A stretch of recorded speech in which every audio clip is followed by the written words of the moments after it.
more on this, Glen Grant joins me now from Riga, Latvia. He is a defense and security analyst.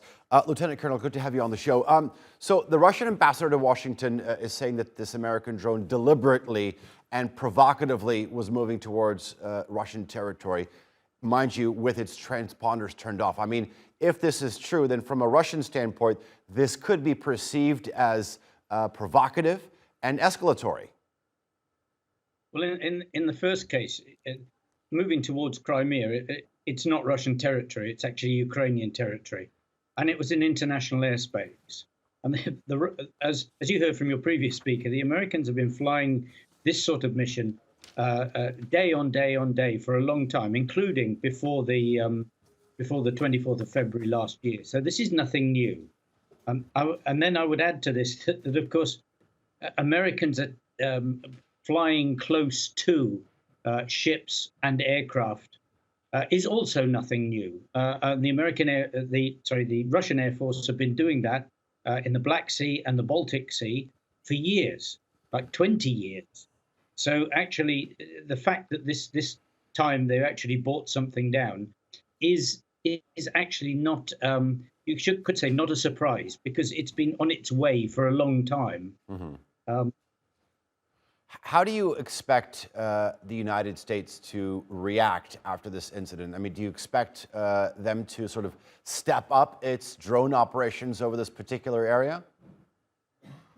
No, I don't think so. I think they'll try and play this down because there is no value for America to do anything expansive. The trouble is on the reverse side, which is that Russia will see this, if America does nothing expansive, that they can do it again and they can do something else, because you've got to understand that Putin badly needs America as the enemy.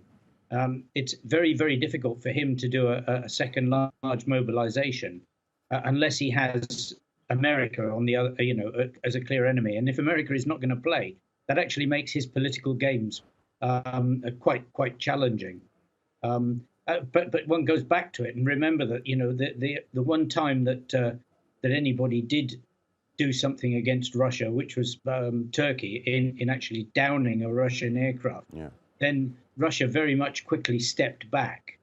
So I worry slightly that if America does do nothing, that Russia will just keep pushing forward and maybe do something worse next time. What do you make of some of the claims on how this particular drone, this MQ-9 Reaper drone, was actually brought down? I mean, the U.S. is saying that these Russian jets deliberately discharged fuel to sort of manipulate the flight capabilities. This is actually, I've never heard of this. I mean, to actually bring a drone down, you don't actually need to do much. You remember in the Second World War that when Germany was flying drones into UK, the pilots used to go and flip the wing of the drone and turn it over so that it went down. Today's drones are a bit more complex and a bit more stable than that. But I mean, dumping fuel in front of it is quite you could say quite a clever way of actually trying to destroy the flight mechanism of the drone and to make it unstable. Okay, clever it could be, but also, like you say, a very risky move. All right, Lieutenant Colonel Glen Grant, thank you very much for joining us on the News Hour. I do appreciate talking to you, sir. Thank you. Thank you. Okay, bye-bye.